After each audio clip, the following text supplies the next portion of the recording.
같이 기도하십시다. 사망의 권세를 이기고 부활하신 주님이여, 이 자리에 비록 인간이 섰지만은 인간이 서서 사람의 말을 하는 자리가 되지 말게 하시고, 부활하신 주님이 친히 말씀하시고 성령이 영감으로 모든 듣는 자들의 마음을 사로잡으사 하나님의 음성을 듣는 시간이 되게 하옵소서. 우리는 인간의 말에 지쳤고 세상 말에 우리는 너무나 피곤한 사람들입니다. 주님이여, 이 시간 주님이 말씀하지 아니하면 우리는 다 기진맥진해서 또 돌아갈 수밖에 없습니다. 주님의 뜻이 무엇입니까? 주님의 복음의 능력이 어디 있습니까? 이 시간 우리 모두가 다시 한번 새로운 눈으로 발견하는 귀한 역사가 있게 하옵소서. 비천한 종을 오직 주님의 옷자락 뒤에 감추어 주시기를 바라옵고 예수님 이름으로 기도드리옵나이다. 아멘. 지난 시간에 이어서 오늘 저는 왜 로마 교회가 복음을 다시 들어야 했는가 하는 데 대한 두 번째, 세 번째 이유를 말씀드리려고 합니다. 15절에서 바울은 로마에 있는 너희에게 로마 교회에 있는 너희에게 복음 전하기를 원한다. 이 너희라고 하는 사람들은 복음을 전혀 모르는 불신자가 아니라고 이미 말씀드렸습니다. 그들은 이미 믿음이 좋은 사람으로 소문난 자들이었고 또 전통 있는 교회에 소속된 신자들이었는데 왜 바울이 그들에게 복음을 전하려고 했을까? 저는 목회적인 차원에서 이 부분을 설명하겠다고 말씀을 드린 바 있습니다. 예수 그리스도의 복음을 들어야 할 사람이 교회 밖에는 한없이 많지만은 교회 안에도 복음이 필요한 사람들이 너무 많다는 것을 저는 전제하고 이 말씀을 드립니다. 다 예수 잘 믿는 것 같아도 그렇지 않고 다 신앙적으로 건강한 것 같아도 실상은 병든 사람이 적지 않기 때문에 예수 믿는 사람들이 먼저 복음을 들을 필요가 있다는 것을 저는 말씀드립니다. 그래서 지난번 시간에 제가 첫 번째 이유로 드린 것은 11절과 12절을 중심으로 해서 예수 믿는 사람들이 잃어버린 구원의 감격을 다시 회복하기 위해서 복음을 들어야 한다고 말씀했습니다. 바울이 가서 그들에게 복음을 다시 전함으로 그들이 신령한 은사를 함께 나누고 그 속에서 구원의 기쁨을 맛보고 그들의 믿음이 강건해지고 그래서 서로가 바라보면서 감사와 위로를 받는 이 분위기는 분명히 구원의 감격이 회복되는 분위기라고 말씀을 드렸습니다. 그러면 오늘 두 번째로 왜 로마 교회가 다시 복음을 들어야 하는가?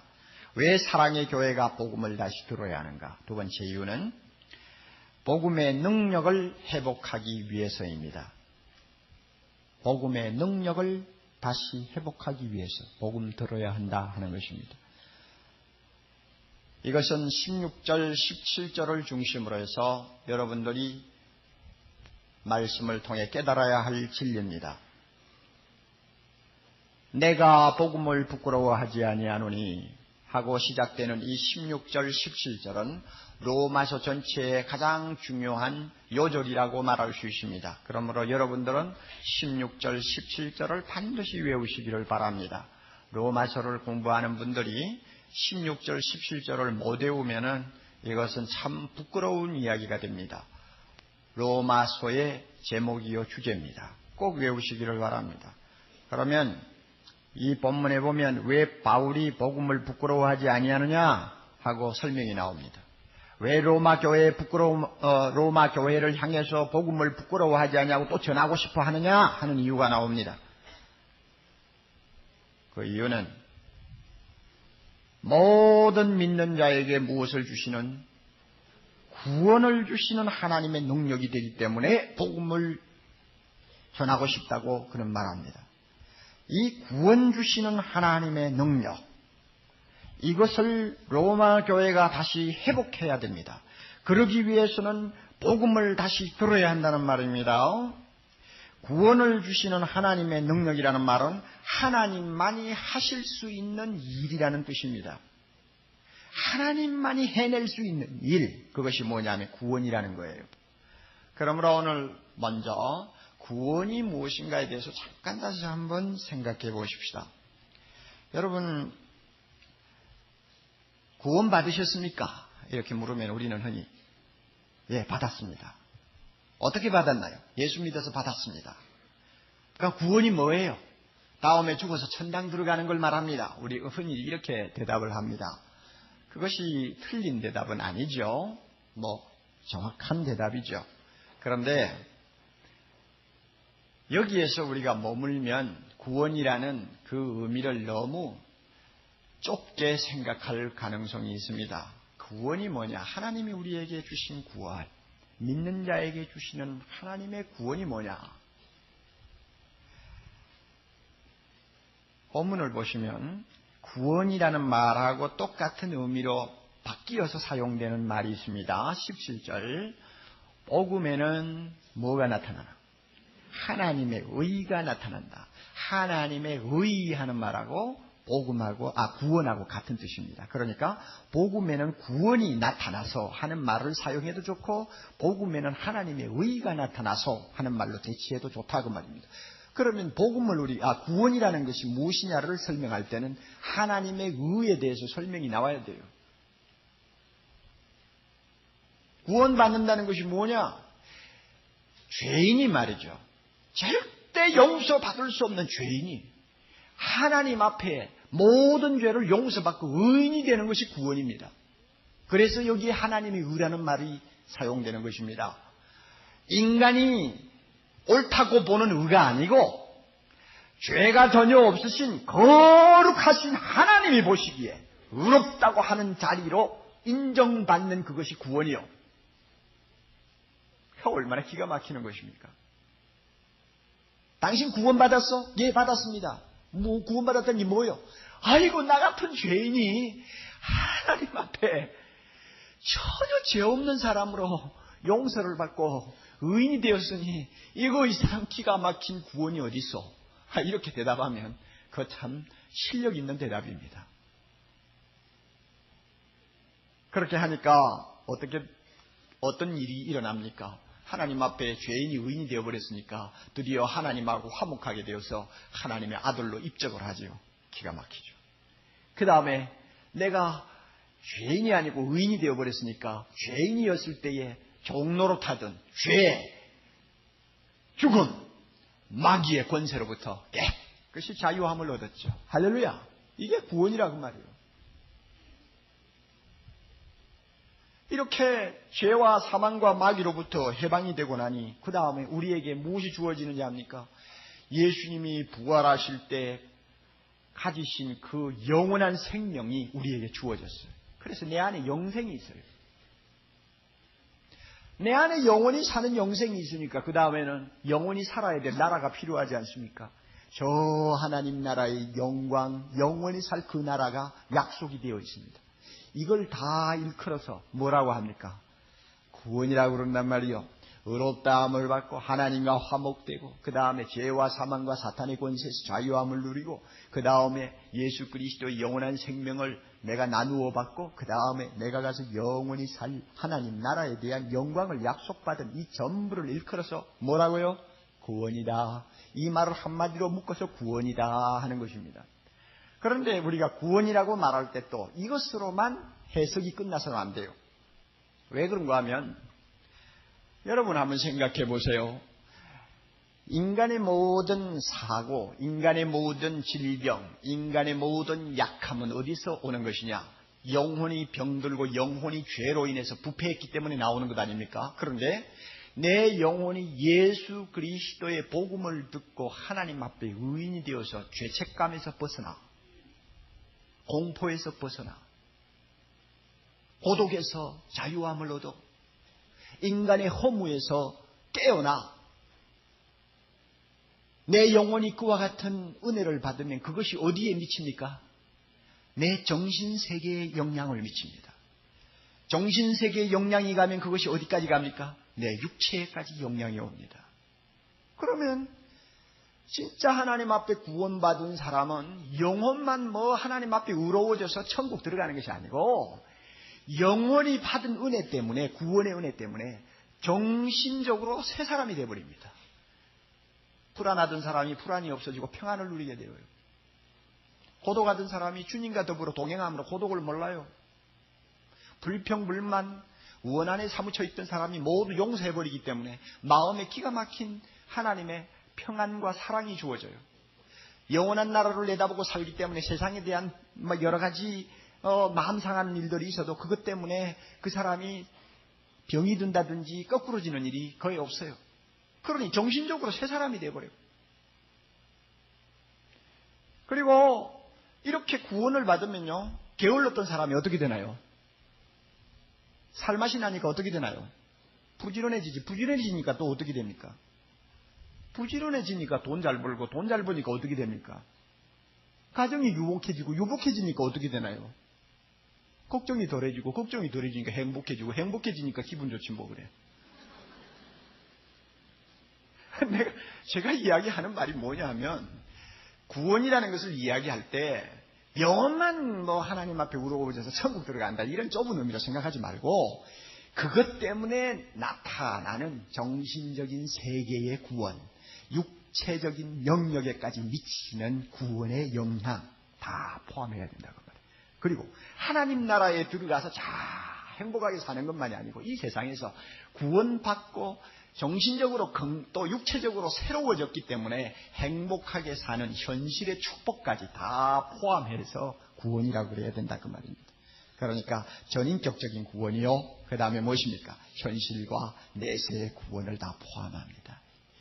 이 구원을 누가 줍니까? 하나님이 주신다고 말이에요. 그러니 얼마나 능력 있는 하나님입니까? 자, 이렇게 구원을 우리가 이해를 했으면 한 가지 더 우리가 이해해야 될 것이 있습니다. 하나님의 능력이라고 했는데 이 능력이 구체적으로 어떤 것이냐 하는 것입니다. 여러분이 본문을 다시 주목하세요. 내가 복음을 부끄러워하지 아니하노니, 그 다음에 이 복음은 모든 믿는 자에게 구원을 주시는 하나님의 무엇입니까? 능력이죠. 그러면 복음하고 능력하고 같다는 말이에요. 복음이 곧 무엇입니까? 능력이다 그 말입니다. 우리에게 구원을 주시는 하나님의 능력은 첫째로 우리가 어떤 능력으로 보아야 하느냐? 복음 자체가 가지고 있는 능력으로 우리는 믿어야 됩니다. 다시 말하면 예수 그리스도의 이름이 갖고 있는 능력입니다. 베드로가 안전뱅이를 향하여 내게 은과 금은 없거니와 내게 있는 것으로 내게 주노니 곧 다 같이 나사렛 예수 그리스도의 이름으로 걸어라! 나사렛 예수 그리스도의 이름! 그 이름 하나가 굉장한 능력을 갖고 있어. 그 이름 앞에는 귀신이 떨어, 그 이름 앞에는 마귀가 쫓겨, 그 이름 앞에는 병마가 고쳐, 병마가 도망가, 그 이름 앞에는 죄 속에 갇혀있던 사람이 해방을 받아. 그 이름, 그것이 복음이란 말이에요. 예수 그리스도의 이름, 그것이 복음이란 말이에요. 그 복음 자체가 갖는 능력이 있어요. 이게 하나님의 능력이요. 십자가 얼마나 놀라운 이름입니까? 십자가. 그런데 이 십자가라는 말만 들어도 쫓겨 달아나는 사람들이 많아요. 그 자체가 능력이 있습니다. 예수의 부활 증거만 하면 그 증거하는 복음 앞에 3,000명이 회개하는 대역사가 예루살렘에 일어난 이유가 어디 있습니까? 그 말 자체에 능력이 있다 그 말입니다. 이 예수 그리스도 이름, 십자가, 부활이라고 하는 복음 자체가 갖는 능력은 얼마나 큰지요. 그 능력이 얼마나 강한지 우리 보면 믿는 자인데 모든 믿는 자라고 그랬죠. 그러니까 믿기만 하면 누구든지 구원하는 것입니다. 아무리 큰 죄인이라도, 아무리 쓸모없는 인간이라도 믿기만 하면 구원할 수 있는 그런 능력을 갖고 있어요. 그래서 첫째는 유대인에게요, 또한 헬라인에게나, 유대인만 구원하는 것도 아니고 헬라인까지 구원한다. 이 말은 전 세계 모든 사람들 중에서 믿는 사람이면 누구나 다 구원할 수 있다는 말입니다. 뿐만 아니라 이 예수 그리스도의 복음이 가지고 있는 능력이 얼마나 강한지 조건은 단 하나예요. 복잡하지 않아요. 구원받는 조건 무엇입니까? 믿음이요. 믿기만 하면 구원받아요. 그 말을 17절에는 묘하게 아주 설명을 하고 있죠. 복음에는 하나님의 의가 나타나서 무엇에 이르요? 믿음으로 믿음에 이르게 하나니. 그래서요, 이 본문 절대 쉬운 본문이 아닙니다. 이 말을 바꿉니다. 예수 그리스도에게는 구원을 받을 수 있는 길이 열려 있다, 이 말입니다. 복음에는 하나님의 의가 나타났다. 이 말을 바꾸면 예수 그리스도 안에는 구원을 받을 수 있는 길이 열려 있는데, 그 구원을 받기 위해서 무엇이 필요하냐? 믿음으로 믿음에 이루는 게 필요하다, 그 말입니다. 이해하시겠어요? 그러면 믿음으로 믿음에 이룬다는 뜻이 참 묘한 말이다 하고 여러분이 생각할지 모릅니다. 해석상 어떤 사람은 이렇게 말합니다. 이것은 구약의 성도들의 믿음으로부터 시작해서 신약 성도의 믿음에까지 모든 믿음을 다 통틀어서 말한다, 이렇게 말하기도 하고, 또 어떤 사람은 첫 단계의 믿음으로부터 마지막 단계까지의 믿음을 의미한다, 이런 이야기도 합니다. 또 몇 가지 해석이 있습니다만 제가 여러분에게 말씀드릴 필요가 없어요. 그런데 그 모든 해석도 일리는 있습니다만 이 뜻을 가장 좋게 해석하는 그 견해가 뭐냐면 오직 믿음으로. 왜 그런가 하면 시작도 믿음이요 마지막도 믿음이다. 그 뜻이 여기에 믿음으로 믿음에 이른다, 이 말입니다. 시작도 믿음이요 마지막도 믿음이요. 그 말을 바꾸면 오직 무엇으로만? 믿음으로만 하는 뜻입니다. 여러분이 그렇게 이해를 하시면 이 뜻은 정확합니다. 그러니까 조건이 단순하다 말입니다. 다른 조건 필요 없어요. 오직 믿기만 하면 구원 주시는 능력이니 예수 그리스도 그 메시지 자체가 갖고 있는, 예수 그리스도 이름 자체가 갖고 있는 능력이 얼마나 강하냐 그 말입니다. 이것을 일컬어서 하나님의 능력이라고 그럽니다.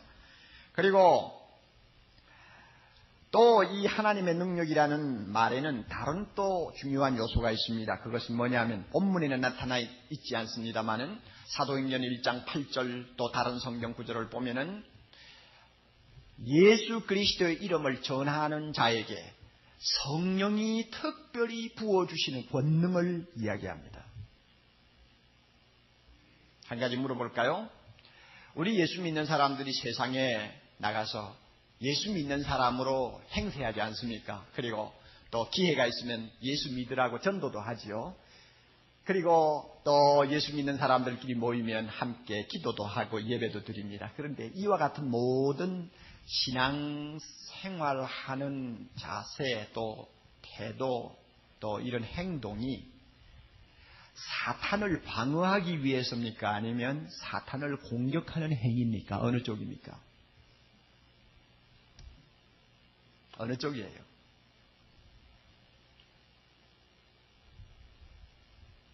제가 설명하려면 성경 구절을 여러 곳 들어야 되겠습니다만 결론적으로 말씀드리면 우리가 세상에 나가서 예수 믿는 사람이다 하고 말을 하고 또 안 믿는 사람 보면 예수 믿으라 하고 또 예수 믿는 사람들끼리 모이면 성경 공부하고 기도하고 또 주일 되면 교회 나오고 하는 이 모든 행동 전체가 사탄에게 대한 공격 행위입니다.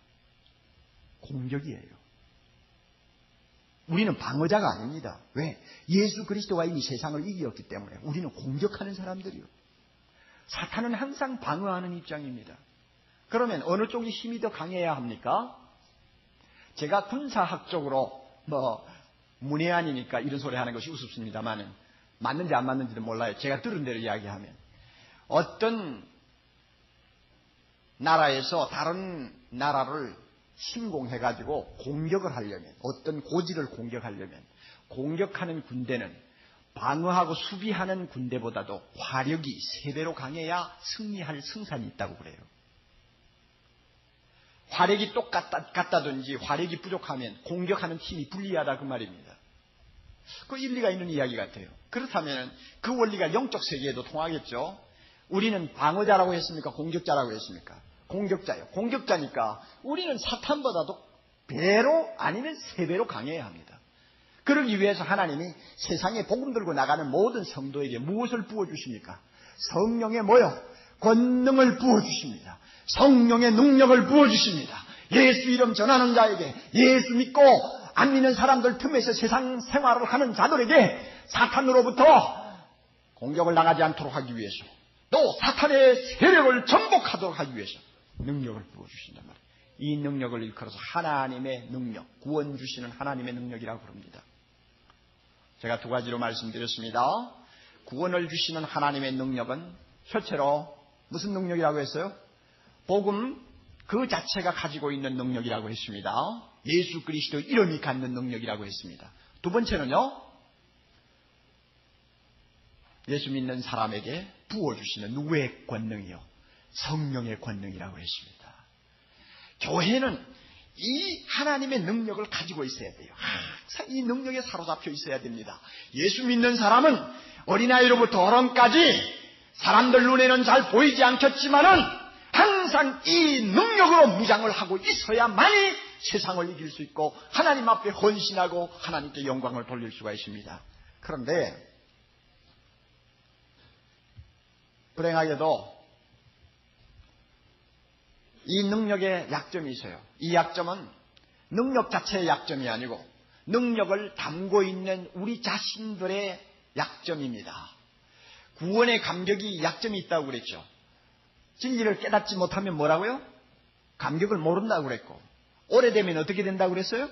식는다고 그랬고, 범죄하든지 잘못하면 뭐요? 잃어버린다고 그랬죠. 벌써 깨끗이 청소하셨군요. 괜찮아요. 다시 기억하세요. 이 하나님의 능력도 비슷한 약점이 있습니다. 우리가 진흙덩이로 만들어진 육체를 가지고 있기 때문에 복음에 대해서 잘 깨닫지 못하면 이 능력을 전혀 모릅니다. 여러분 중에 그런 분이 계실 거예요. 뭐 십자가 하지만 뭐 그 깊은 내용을 알아야지. 예수 그리스도에 대해서 말 한마디 하라고 하면은 한 2마디 3마디 하면은 더 할 말이 없을 정도로 아주 자랑스러운 무식함을 가지고 교회를 다니면 능력이 없어요. 그 사람에게 무슨 능력이 나타나겠어? 그리고 이 능력 역시요, 오래 시간이 가면은 나도 모르게 그만 능력이 약해져요. 관심이 없어지면 능력이 약해져요. 교회당에 드나들고 그저 예배니까 예배 보고 그저 돌아가면은 또 예수 믿는 사람이니까 그저 할 수 없이 성경 몇 절 보고 이런 식으로 무관심하게 지나면 능력이 점점 약해집니다. 그리고 내가 범죄하든지 잘못하면은 능력을 송두리째 빼앗겨 버립니다. 이런 약점이 있어요. 그렇기 때문에 예수 믿는 사람이라고 해서 이 능력을 한번 받음으로 끝까지 유지할 수 있느냐? 못합니다. 따라서 예수 믿는 사람일수록 이 능력을 항상 잃지 않기 위해서 정성을 다해야 되고, 교회일수록 이 능력에 사로잡혀 이 세상을 정복하기 위하여 몸부림을 쳐야 합니다. 그게 중요한 과제입니다. 저는 현대교회가 이 능력을 어느 정도 소유하고 있는지 의심스러워요. 왜 그런가 하면 교회 안에 보면 너무 답답한 일들이 많으니까 그래요. 교회 안에 왜 그렇게 싸움이 많습니까? 왜 그렇게 중생받지 못한 엉터리 신자들이 많이 드나듭니까? 왜 감격이 식어버립니까? 왜 서로 용서하지 못합니까? 왜 성격이 바뀌지 않습니까? 왜 세상에 나가면은 안 믿는 사람과 똑같습니까? 왜 죄를 범하면서 회개할 줄을 모릅니까? 왜 변명만 늘어놓습니까? 왜 돈 버는 데는 그냥 이웃이야 어떻게 되든지 말든지 집 밟고 마음대로 돈 벌고 그 다음에 11조 갖다 주면 끝난다고 생각합니까? 왜 그런 사람들이 교회 안에 가득합니까? 또 자기가 번 돈을 쓰는 것도 마음대로 못 쓰지 않습니까? 나라도 생각해야 되고 이웃도 생각해야 되는데 자기가 그저 어떤 수단으로 벌었든지 간에 벌었다고 해가지고는 제 마음대로 쓰고 이웃이야 어떻게 피해를 보든지 말든지 관심조차 갖지 않는 그런 사람들이 왜 교회 안에 많습니까? 여러분 왜 그래요? 왜 주를 위해서 헌신하자고 하면 헌신 안 합니까? 왜 복음을 부끄러워합니까? 이런 사람들이 교회 안에 많은 거 보면 오늘날 교회가 능력을 잃고 있어요. 답답해요 진짜. 예수 이름 얼마나 입이 아프게 입이 침이 마르게 자주 말합니까? 그런데도 그 예수 이름에 무엇이 없어요? 이상하게 능력이 없어요. 십자가 터주지 않습니까? 여러분 목걸이에 지금 십자가 가진 사람 여러 명들 그 넥타이 핀 십자가로 된 사람 많을 거예요. 심지어 귀걸이까지 십자가 단 사람들이 있을 거예요. 자동차에 십자가. 여러분 우리나라만큼 건물 꼭대기에다가 십자가 세우는 나라가 다른 나라에 있는지 모르겠어요. 미국만 해도 제가 친구 목사님을 통해서 들으니까 건축법상 옥상에다가 십자가는 절대 못 달게 돼 있대요. 그러니까 교회마다 십자가를 어디다 하느냐 하면 벽에다 단단 말이에요.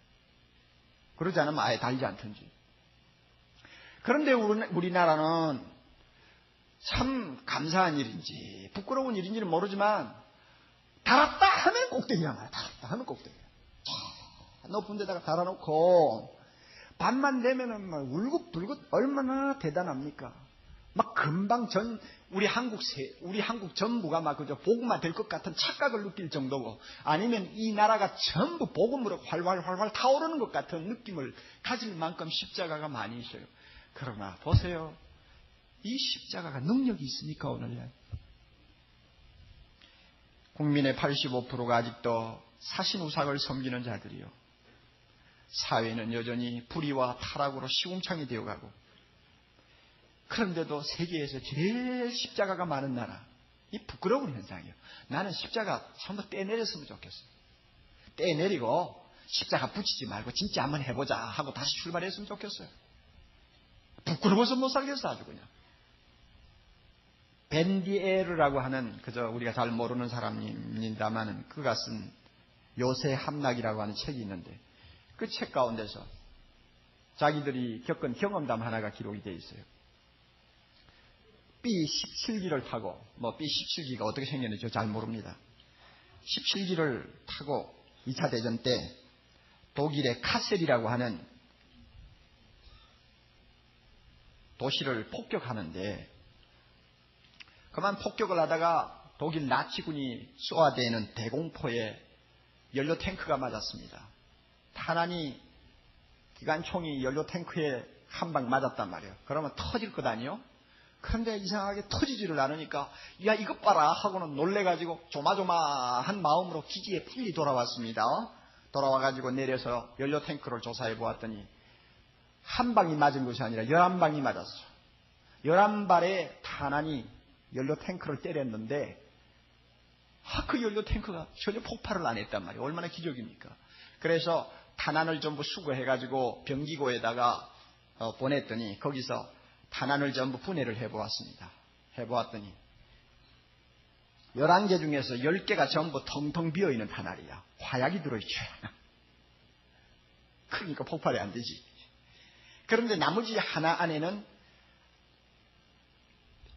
종이로 돌돌돌돌 말아가지고 딱 넣어놓은 것이 있었어요. 그래서 그 종이를 뽑아가지고 펴보니까 체코 나라 말로 짤막하게 글이 쓰여 있는데 뭐라고 쓰여 있느냐 하면 이것이 지금 우리가 당신에게 할 수 있는 전부요. 이것이 지금 우리가 당신에게 할 수 있는 전부요 하는 쪽지가 딱 들어있습니다. 그 기묘하단 말이에요. 그것은 아마 독일이 전쟁 말기에 너무 경제적으로 어려우니까 화약이 떨어져서 탄알을 제대로 못 만들었다는 이야기도 될 것입니다. 그러니까 그냥 빈 탄알이라도 쏘아대자 하고 쏘아댄 것이라고 저는 생각합니다. 또 다른 이유가 있는지도 모릅니다. 아무튼 제가 그 글을 읽으면서 느끼는 것이 뭐냐 하면 요사이 꼭 우리가 말하는 예수 십자가하고 비슷하다. 폭발이 돼야 될 텐데 폭발이 돼야지 능력이 없으니까 터지지를 않아. 여러분 우리 이런 현상을 보지 않습니까? 네? 사회가 되어가는 꼴, 정치계에 들어가 있는 기독교인들이 하는 꼴들, 경제계에서 날마다 신우에다 날마다 무슨 조상기도에다 하면서 떠들면서 여러 가지 하는 꼴들 보면 또 목사라고 하는 사람들이 교회에 조금만 크면은 그냥 살이 둥둥 쪄가지고 띠룩띠룩 쪄가지고 그저 새도 피우는 거 보면 여러분 그런 생각 안 나요? 예? 안 나요? 나는 여였으니까 하는 이야기예요. 그러니 이와 같은 답답한 현실을 놓고 우리가 참 다시 살려면 복음을 들어야 된다. 하나님의 구원하시는 능력을 회복하려면 복음을 다시 들어야 돼요. 복음을 듣고 우리가 하나님 그 귀한 은혜의 세계에 깊이 빠져야만이 구원의 감격도 다시 회복될 수 있고 이 놀라운 능력이 우리의 것이 될 수 있습니다. 여러분, 예수 그리스도 이름을 그냥 입에 버릇처럼 그렇게 함부로 부르지 마세요. 그 이름은 능력이에요. 성령의 역사, 성령의 불 함부로 떠들지 마세요. 성령은 능력이에요. 그 능력 내 것으로 만들기 위해서는 예수 그리스도를 날마다 가슴에 모시고 생각 좀 하자 그 말입니다. 그분이 왜 나를 위하여 죽으셨는지 좀 생각 좀 하자 그 말이에요. 공부 좀 하자 그 말이요. 그분의 십자가 앞에 나아가 무릎을 꿇고 주여, 당신이 왜 나 같은 것을 위하여 죽으셨다는 말입니까? 한마디 좀 물으면서 피 묻은 그의 발을 끌어안고 전 나 자신을 돌아보자 말입니다. 이것이 복음 듣는 거요. 부활의 영광 그 동산 앞에 올라가서 나를 죄에서 자유케 하신 예수 그리스도를 바라볼 때에 가슴이 터져라 하고 소리치고 싶은 그 경지를 한번 찾아서 들어가 보자 그 말입니다. 이게 복음 듣는 거요. 이와 같은 복음을 들을 때에 우리는 잃어버린 구원의 능력, 복음의 능력, 하나님의 능력을 다시 회복할 수 있습니다. 믿습니까 여러분? 또 하나 이유가 있습니다. 왜 우리가 복음을 다시 들어야 하느냐? 그것은 하나님이 기뻐하는 열매를 맺어 드리기 위해서 꼭 복음을 들어야 합니다. 바울이 13절 끝에 말씀을 하는데 13절 제가 읽습니다. 형제들아, 내가 너희에게 여러 번 너희에게 가고자 한 것을 너희가 모르기를 원치 않으니, 왜 바울이 이렇게 로마 교회 교인들에게 자꾸 가고 싶어 했느냐? 그 이유는 너희 중에서도 다른 이들 중에서와 같이 무엇을 맺게 하려 함이라? 열매를 맺게 하려 함이로다. 이것은 전도의 열매를 말합니다. 로마 교회가 복음을 다시 듣고 구원의 감격을 회복하고 하나님의 능력을 다시 회복하면 그 다음부터 폭발이 일어나요. 그래서 로마 교회 안에 있는 흐리멍덩한 신자들이 참 신자로 바뀌고, 참 신자들이 바뀌어서 새 사람이 되면은 그 다음에 로마시에 막 가는 곳마다 사람들 붙들고 전도할 것이요, 가정을 구원할 것이요, 그래서 사람들이 회개하고 돌아올 거란 말이에요. 그 다음에는 로마가 복음화되면은, 로마는 전 세계의 도시 아닙니까? 국제 도시요. 그래서 전 세계가 복음화될 수 있다 하는 것을 바울이 믿었습니다. 그러므로 로마 교회가 이 풍성한 열매를 거두기 위해서는 반드시 복음을 들어야 된다고 바울은 믿었습니다. 그래서 그의 꿈은 성취가 되었습니다. 우리가 잘 아는 바와 같이 로마서를 써서 보낸 3, 4년 후 바울은 로마에 드디어 도착했는데, 그때가 주후 61년 초 정도 되었습니다. 그리고 로마에 가서 한 3년 감옥에서 지내기도 하고 잠깐 또 풀려나기도 하고 이렇게 해서 지냈는데, 그동안 바울이 로마 교회를 중심으로 해가지고, 물론 바울 혼자만 한 것은 아닙니다. 베드로도 있었습니다. 로마 교회를 중심으로 해가지고 얼마나 복음이 능력 있게 증거가 되었는지, 그 개같은 네로 황제의 칼날에 바울이 순교를 하던 64년도, 그러니까 로마 간지 한 3, 4년 지나섭니다. 64년도까지 로마 시내에 예수 믿는 사람들이 너무너무 많아졌습니다. 열매가 얼마나 많아졌는지 몰라요. 그래서 어떤 역사가의 기록을 보면은 네로 황제가 핍박을 시작해서 바울을 칼로 죽이고 베드로를 십자가에 거꾸로 매달고 그 다음에 예수 믿는 사람들을 잡아 죽일 때에 로마시에 예수 믿는 사람들이 어느 정도 있었느냐? 유대인으로서 예수 믿은 사람만도 2만 명이 넘었다고 그랬습니다. 그러니까 유대인 빼놓고 유대인 아닌 사람들이 예수 믿은 수가 어느 정도냐? 숫자가 없어요. 단 어떤 용어를 사용하느냐면 역사가들이 거대한 군중이라는 용어를 사용하고 있습니다. 거대한 군중. 예수 믿는 사람이 불과 4, 5년 사이에 그렇게 엄청나게 많아진 거예요. 그래서 그 사람들이 우리가 알다시피 경기장에 끌려가서 미친 개의 밥으로 전부 순교를 하고, 아니면은 십자가에 못 박혀 순교하고, 아니면은 짐승의 가죽에 돌돌 말려가지고 톱으로 켜임을 당하고, 가끔씩 했던 일은 네로 황제의 궁전 뜰에서 예수 믿는 사람들을 끌어다가 소나무 막대기에다가 못을 박아 세워놓고는 거기에다 기름을 잔뜩 부어놓고 그 다음에는 불을 붙여가지고 횃불로 사용한 거예요. 사방에다가 예수 믿는 사람들 횃불로 불을 피워놓고는 네로는 마차를 타고 다니면서 내가 만든 예술 작품을 보라고 미친 소리를 하고 발광을 한 것입니다. 그래서 로마시에 예수 때문에 죽은 순교자의 수가 얼마인지 역사가 될도 몰라요. 카타콤에 여러분이 들어가 보시면 그곳에 숨을 수 있는 사람이 어느 정도의 숫자인지 학자들이 다 계산 못해요. 그만큼 많은 예수 믿는 사람들이 생겼단 말이에요. 그게 뭐예요? 열매가 풍성했던 것입니다. 왜 로마 교회가 그와 같은 폭발적인 열매를 가져올 수 있었을까? 순교를 통해서 그렇게 향기로운 제사를 하나님 앞에 드릴 수 있었던 이유가 어디 있을까? 복음을 다시 듣고 구원의 감격과 능력을 회복했기 때문입니다.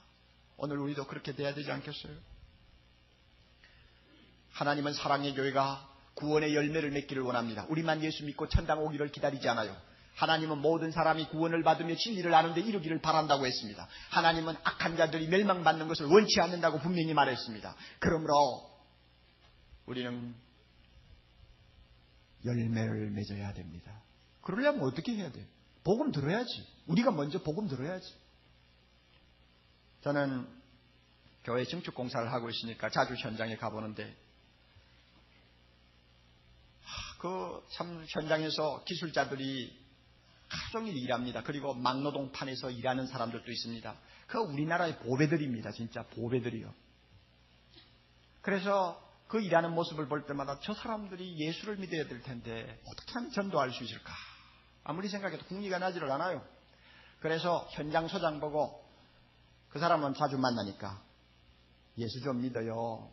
이제 한마디 거두니까 아유, 우리 집 사람 좀 교회 다니고 있어요. 그래요. 근데 목사님, 저같이 이렇게요. 건축 현장에 나와서 일하는 사람 예수 못 믿어요. 사랑의 교회니까 주일날 뭐 일하지 말라고 해서 일을 안 하는 때도 있지만은 또 살짝 할 때도 있지만 다른 현장에 가서 보면 주일날도 없어요. 어떻게 예수 믿습니까? 그러니까 내가 할 말이 없지. 그렇다고 제가 넥타이 메고 양복 입고 서서 여러분 주 예수 그리스도를 믿으십시오 한다고 해서 밑에 사람이 들을 것도 아니고 또 뭐 점심 한 끼 잘 먹이기 위해서 식당으로 초대해가지고 어마어마하게 먹여놓고는 예수 믿으시라고 한다고 해서 그 사람이 들을 사람이 아니라고. 얼마나 약삭빠른 사람들인데. 그래서 제가 그 사람들을 바라볼 때마다 저 사람들도 구원해야 되는데 어떻게 할까? 다른 도리가 없어. 예수 믿는 사람들 중에 저런 막노동판에 들어가서 일할 수 있는 사람들도 많이 나와야 돼요. 믿습니까 여러분? 다들 뭐 그냥 막 대학만 들어가고 박사만 받아가 꼭대기만 앉아있으면 밑에 사람 아무도 구원 못해요. 골고루 나와야 돼요. 사회 전반으로 파고 들어갔어.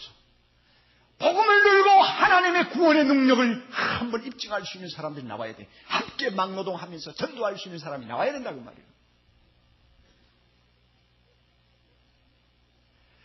우리가 예수 믿고 구원받고 정말로 구원의 능력에 사로잡혀 하나님 앞에 그가 기뻐하는 무슨 열매를 좀 드리기를 원하는 가슴이 뜨거운 그런 경지에 이르면요. 식구 중에 예수 안 믿는 사람 보면 못 견딥니다. 못 견뎌요. 어떤 국민학교 학생이 있었어요.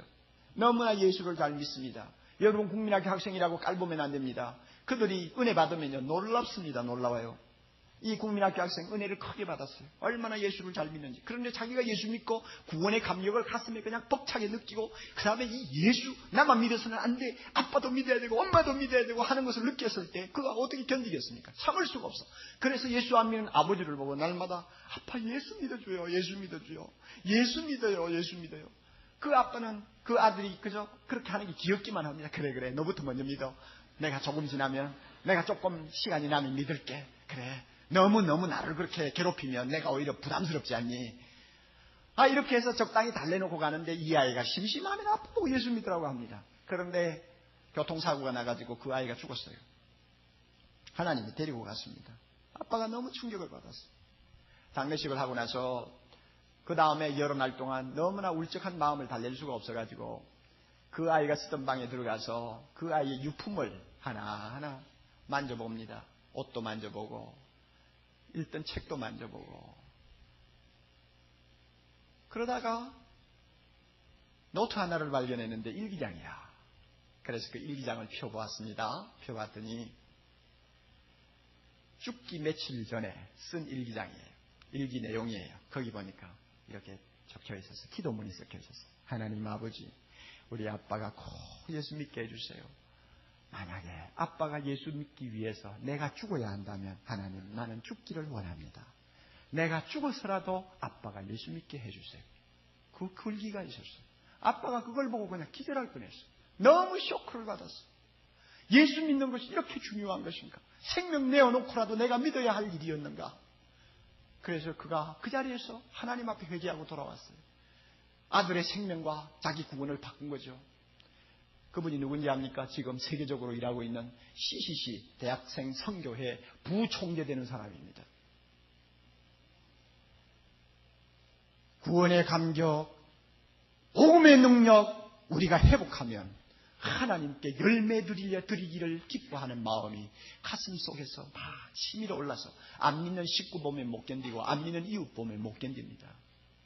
우리 모두가 그런 사람이 돼야 돼요.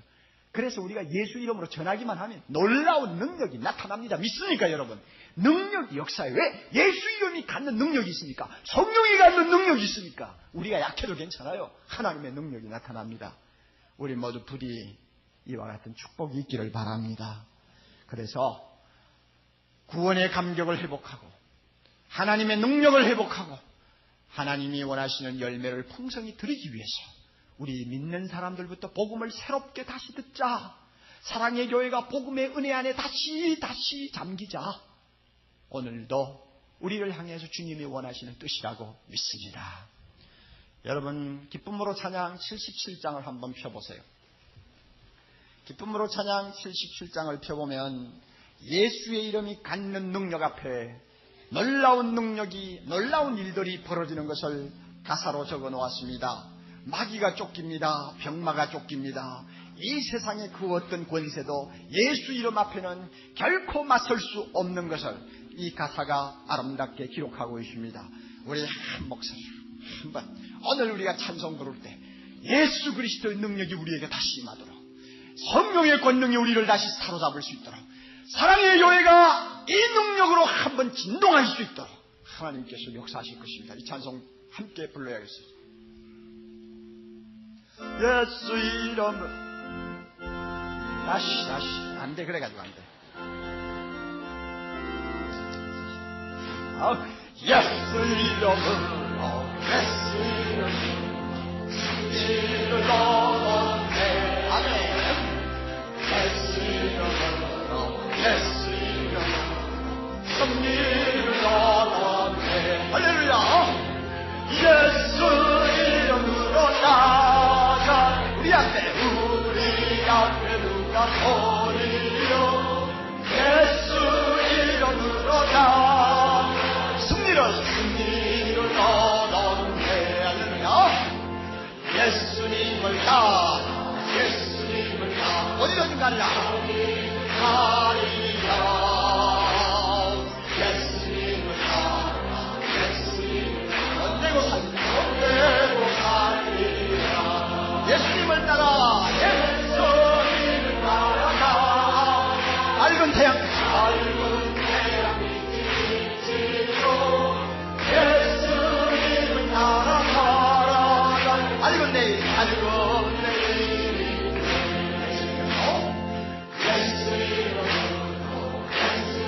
마귀는 쫓긴다.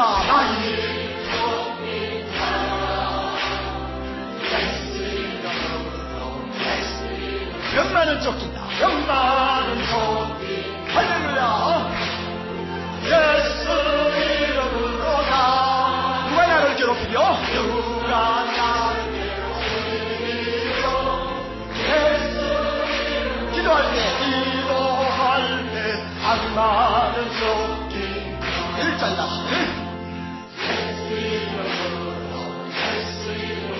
1절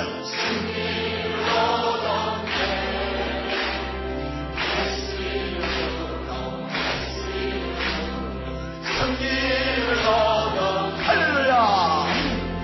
예수 이름으로 나갈 때 우리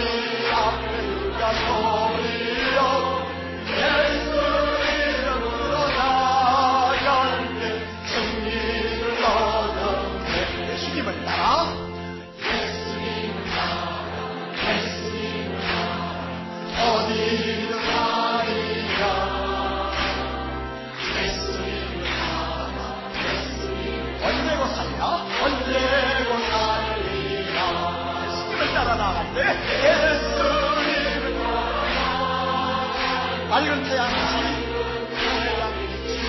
지고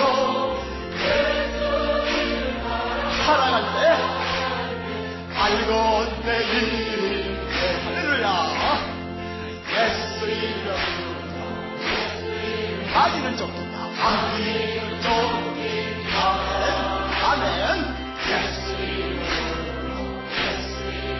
영만은 쫓긴다 영만은 쫓긴다 아멘 예수 이름으로 누가 나를 누가 나를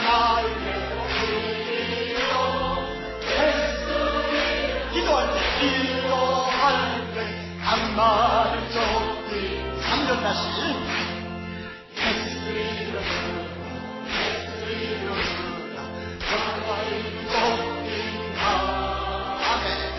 예수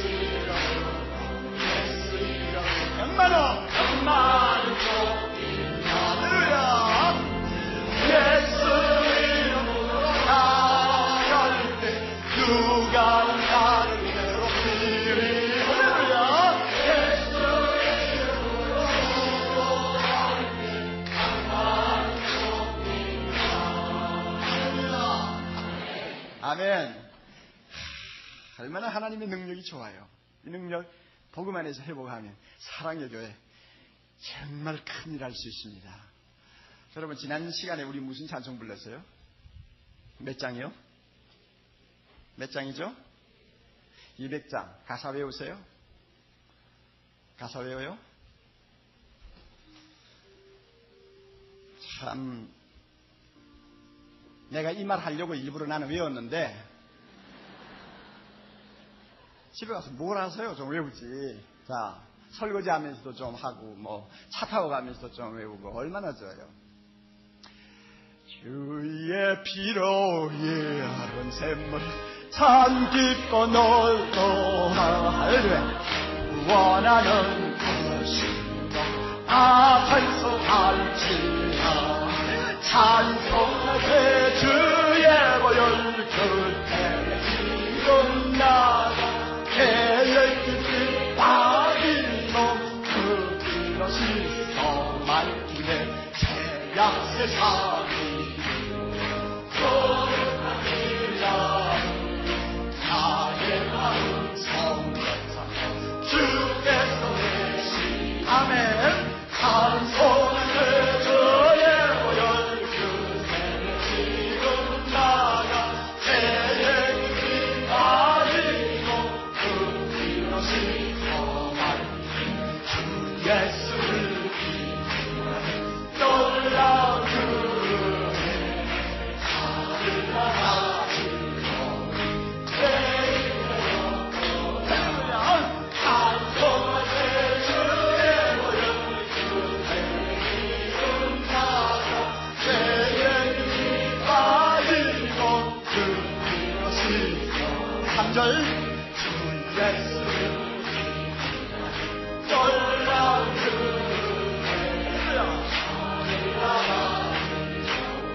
내일 새롭고 찬송하세 주의 보혈 주의 나가 계획이 빠지고 그것이 3절 다시 주 예수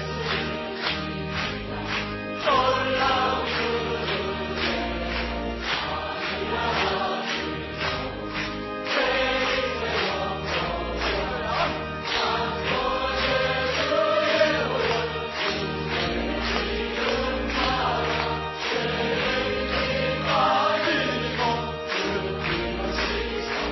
다시 주 예수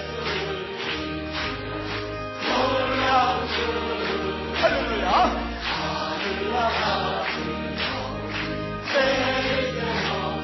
주여 찬송하세 주의 보혈 그새 지금 나가 계획이 빠지고 그것이 하늘나시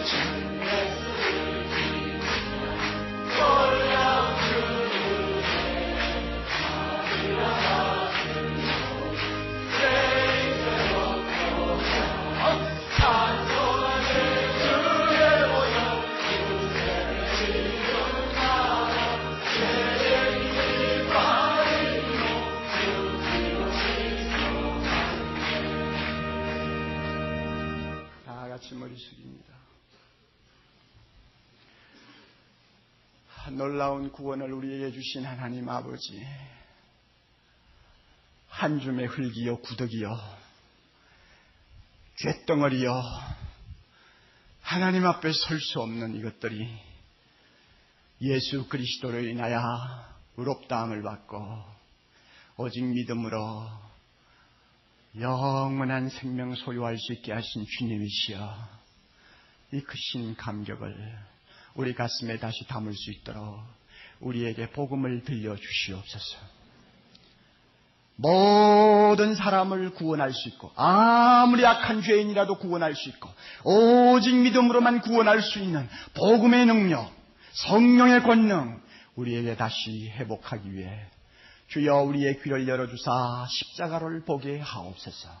부활의 아름다운 영광스러운 그 사건을 통해 부활하신 주님을 만나게 하옵소서. 사랑의 교회 성도들, 그저 성경 찬송 끼고 드나드는 사람들 되지 말게 해주시기를 바랍니다. 아버지, 세상에 나가서 살 때 세상 안 믿는 사람들과 구별이 안 되는 흐리멍덩한 신가 되지 말게 해주시기를 바랍니다. 예수 그리스도가 누구신지에 대해서 남에게 이야기할 수 없을 만큼 무식한 자가 하나도 없기를 바라옵나이다. 내가 구원받은 감격이 전혀 없이 가슴이 냉랭하게 식어 있어서 하나님 아버지, 세상적인 모든 재리의 욕심으로 가득해 있는 불쌍한 병든 자가 없도록 우리를 주님께서 이 시간 치료해 주시기를 바랍니다. 예수의 이름 앞에는 모든 병이 치유함을 받습니다. 예수의 이름 앞에는 모든 영혼의 병이 치유함을 받습니다. 예수 그리스도의 이름 앞에는 성령의 권능 앞에서는 아무리 죽은 자와 같이 보인 자라도 다시 살아날 수 있사오니 주여 우리를 다시 새롭게 해 주시옵소서. 그리해서 이 세상을 이기고 승리하고 하나님 앞에 영광스러운 열매를 가는 곳마다 맺어 드릴 수 있는 아름다운 주의 백성들 되게 하옵소서. 예수님 이름으로 기도하옵나이다.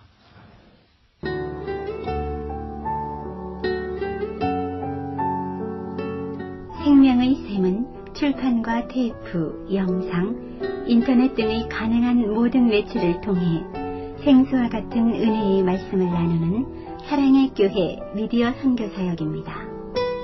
이 테이프를 들으시고 하나님의 말씀에 대해 더 깊이 알기를 원하시는 분은 생명의 샘으로 연락해 주시면 여러분을 성심껏 도와드리도록 하겠습니다. 감사합니다.